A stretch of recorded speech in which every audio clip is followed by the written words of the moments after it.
Hey everyone, welcome back to Build Break and Beyond, and this is the episode that you've been waiting for. First, we're going to take the stock grille off the Volvo, add a little custom flair to the front end, and then we're going to put all four wheels on the ground under its own weight, making it the first Volvo XC70 on 32-inch wheels.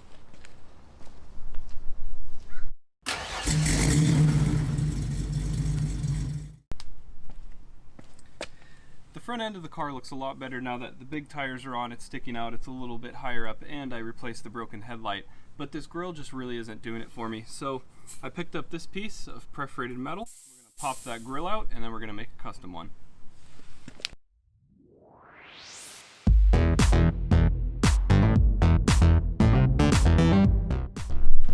Alright, here's the back side of the grille. It looks like it's held in with these little clips, so we'll just pop those out and the grille should come out by itself.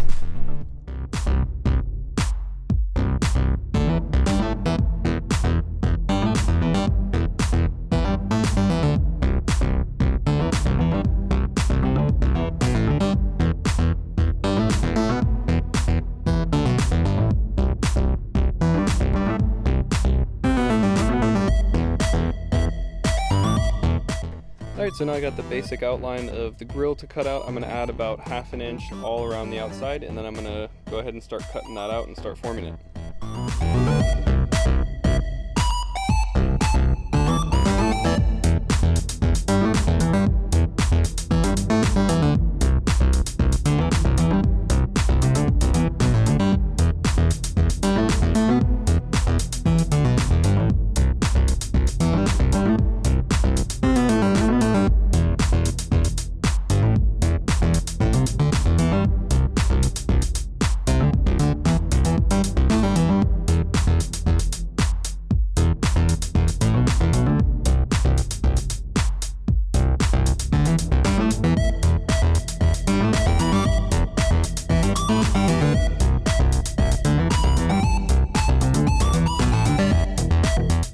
Alright, well that's pretty much done. Clips in everywhere. This is pretty sturdy in there. It's not coming out. Just need to trim it up a little bit and fit it back on.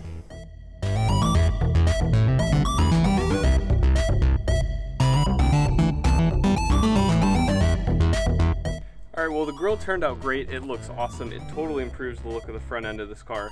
So I'm going to take the chrome trim ring, I'm going to trim it back a bit, and I'm going to mount it flush so that it looks kind of like it was factory. The thing I don't know is whether I should put this back on in the middle, and I don't even know if I should paint it. So I guess in the comments let me know, should I leave it bare metal, should I paint it, and should I put the middle decal back on? But that job's done for now. So we're having a party in a couple days, and I was very politely told that I need to move the Volvo. So I got it here on these dollies. It is completely aired out because there's no suspension at all, and we are going to try and move it, and if possible I'm going to try and drive it.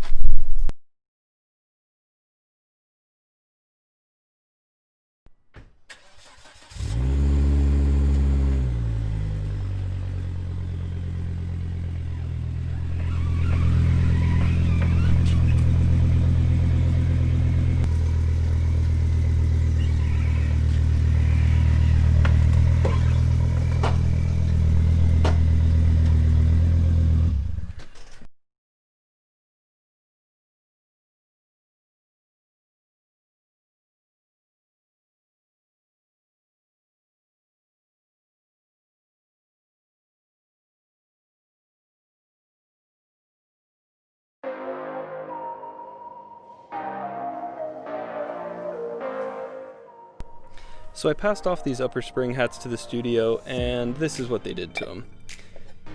They took the tops off so that we can now place these flat directly against the frame and still have some sort of a stock spring location. So when the suspension was in the original location, this would go right about here. So we're going to move it back 3 1/4 inches. And since we already know where this block will be located, we can make some markings and cut off the tail of this, make new mounting holes, and go from there.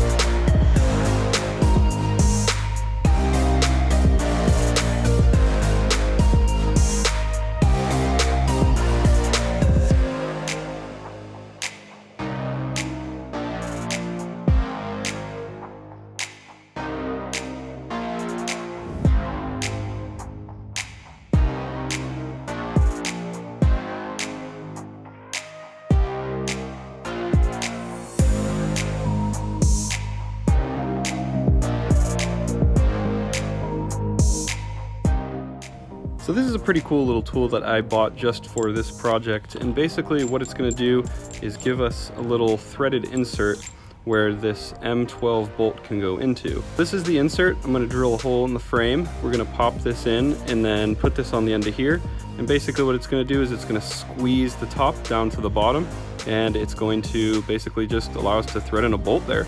It's much simpler than going into the frame and trying to put in our own washer or some other solution like that.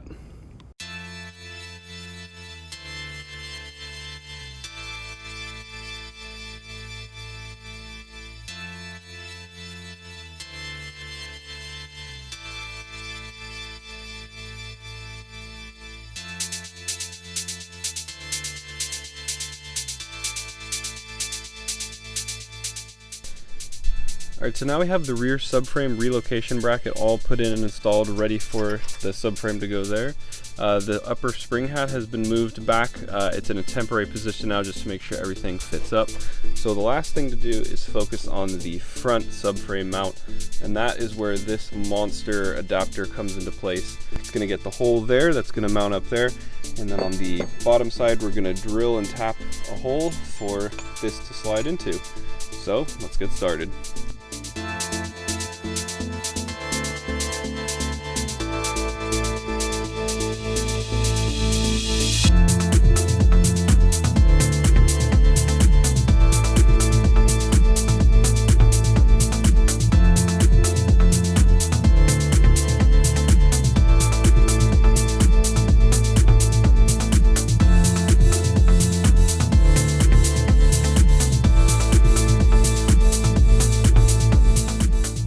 Got it nice and flush up here. We'll put a bolt through there later, but this is a nice solid platform for the front of the rear subframe right here to bolt up. So now we just got to drill one more hole, 3 1/4 inches back, tap it, and it's good to go.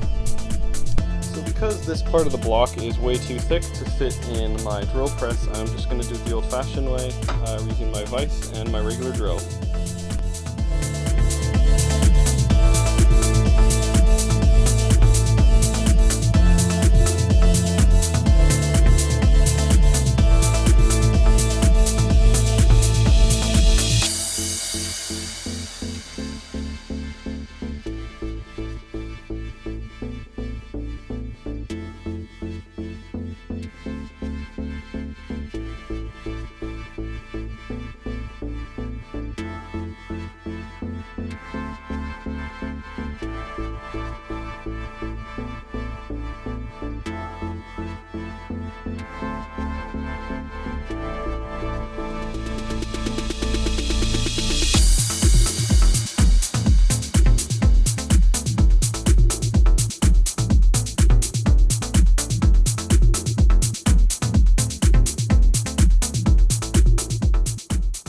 Alright, there we go. The driver's side is complete. This is the new wheelbase. It is 3 1/4 inches back.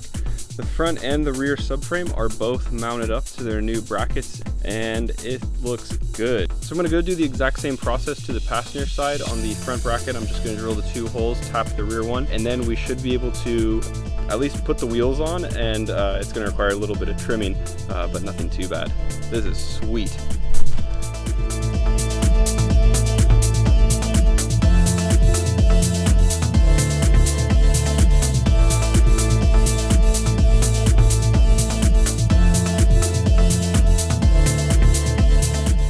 In order to put this spacer in, I'm going to have to remove these fuel lines for now, cap them off on the inside, and relocate them later.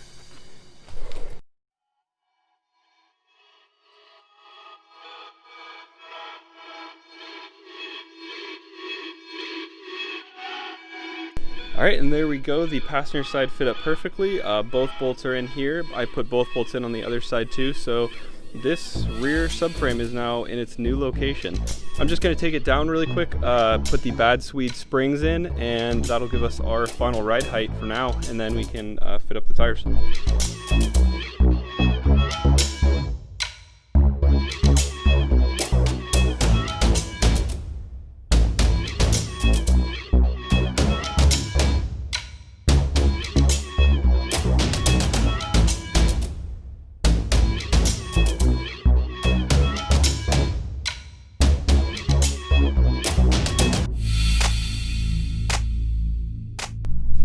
Alright, and there it is. I just did the final torques on all the bolts.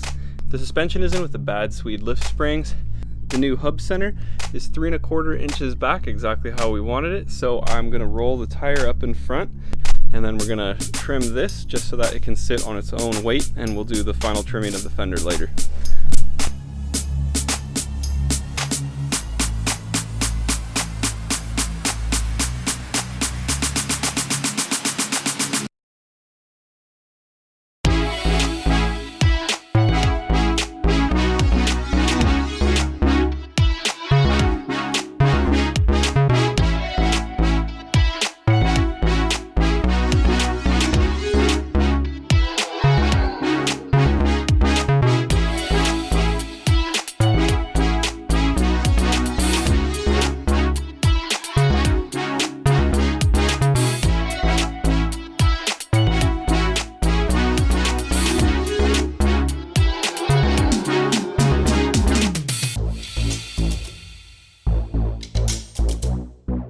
Alright, I'm really excited. I just got both of the wheels on. They look fine.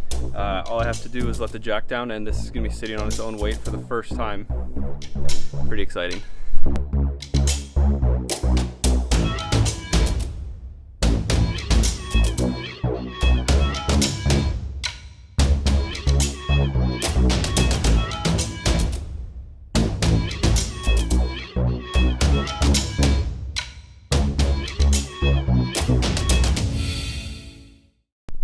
Alright, and there it is. The jack is down, the car's sitting on its own weight, and that is the first Volvo XC70 on 32-inch wheels. Very, very cool. Obviously, you're still going to have to do a bunch of clearancing here. I just wanted to clear enough right now so that it wouldn't interfere with the tire at regular ride height. And over here, the fender doesn't look that bad. It's actually not going to require that much trimming. That looks pretty cool. But there it is. Alright everyone, thanks for watching. This was a huge amount of effort, but I am super happy with the results. I hope you are too. It's the first XC70 on 32-inch wheels, and I think it just looks absolutely killer. Make sure you tune into the next episode where we're going to start doing some clearance work on the fenders with my Precision Fender Clearancing Toolkit. And we're going to put the one accessory on that every single gambler has to have. If you don't have that, you're just off-roading in your box. Thanks for watching. I'll see you on the next one.